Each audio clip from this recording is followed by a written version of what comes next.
আসসালামু আলাইকুম প্রিয় দর্শক, আপনারা যদি ইফতারিতে কোনো স্পেশাল বা ইউনিক কোনো রেসিপি খুঁজে না পান তৈরি করার জন্য, তাহলে এভাবে ডিম আলু দিয়ে রোল সমোসা তৈরি করে নিতে পারেন। চলুন দেখে নেওয়া যাক কি কি উপকরণ লাগে এই রেসিপিটি তৈরি করতে। প্রথমে আমি এখানে সিদ্ধ আলু নিয়েছি। সিদ্ধ আলুটাকে আমি এখন গ্রেটার দিয়ে গ্রেট করে নেব। আপনারা চাইলে কাঁটা চামচ দিয়ে মেশ করে নিতে পারেন। আমি গ্রেটার দিয়ে গ্রেট করে নিয়েছি, তাহলে কোনো চাকা চাকা থেকে যাবে না। আলু মেশ করা হয়ে গেছে। এখন এখানে আমি 2-3টা কাঁচামরিচ কুচি দিয়েছি। এখানে 2টা সিদ্ধ ডিম গ্রেট করে দেব। এখানে আমি 2টো ডিম দিয়েছি এবং 2টো ডিম আমি গ্রেট করে নিয়েছি। আপনারা চাইলে একটা দিয়েও করতে পারেন। 1/3 কাপ পেঁয়াজ কুচি দিয়েছি। 2 টেবিল চামচ ধনিয়া পাতা কুচি দিয়েছি।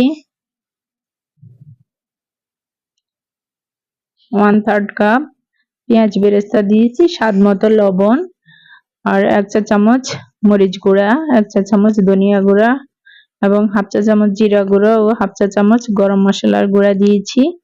আর 2 চা চামচ আদা রসুন বাটা দিয়েছি। আমি 1 চা চামচ চিলি ফ্লেক্স দিয়েছি।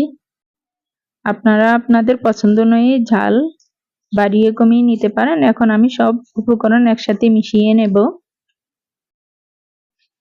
চামচের মিশ্রণটা তৈরি হয়ে গেছে। এখন আমি এগুলো এভাবে গোল গোল বলের মতো করে তারপরে লম্বা রোলের মতো শেপ দিয়ে নেব।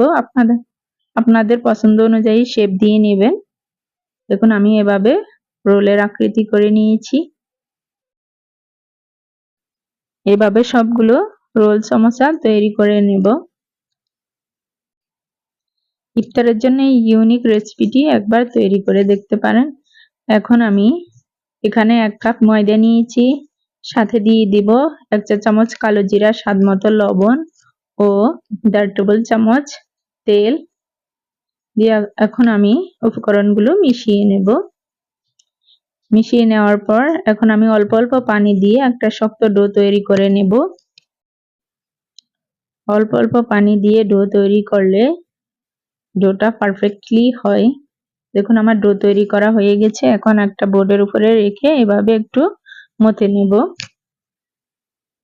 তারপর একটু ময়দা চিটিয়ে বড় একটা রুটি তৈরি করে নেব। রুটিটা একটু মোটা হবে, বেশি পাতলা হবে না।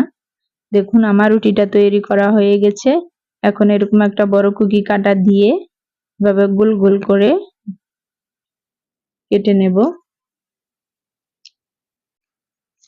এখন ছোট ছোট রুটিগুলোতে আমি আগে থেকে তৈরি রাখা ডিম আলুর রোলটা দিয়ে দেব। দিয়ে এভাবে সামান্য পানি লাগিয়ে এভাবে সিল করে দেব, ভাজার সময় যেন না খুলে যায়। দেখুন এভাবে একটু চেপে চেপে লাগিয়ে নেবেন। এভাবে সবগুলো আমি তৈরি করে নেব।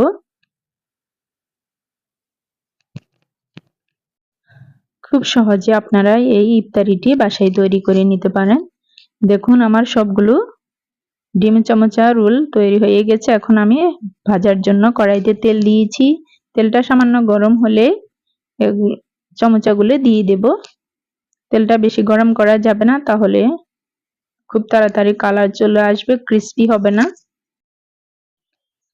চুলার জালটা মিডিয়ামে রেখে এই চামচাগুলো ভেজে নেবেন। দেখুন চামচাগুলো ভাজা হয়ে গেছে। এখন আমি তেল ঝরিয়ে তুলে নেব। এভাবে আমি সবগুলো ডিম চামচা রোল ভেজে নেব। দেখুন আমার সবগুলো রোল ভাজা হয়ে গেছে। দেখতে কতটা সুন্দর ও ক্রিস্পি হয়েছে, খেতেও ভীষণ মজার। আপনারা যদি ইফতারের সময় এই রেসিপিটি তৈরি করে নিতে পারেন, সবারই খুব ভালো লাগবে। আর যদি আপনাদের কাছে রেসিপিটি ভালো লেগে থাকে তাহলে লাইক কমেন্ট করে পাশে থাকবেন। আল্লাহ হাফেজ।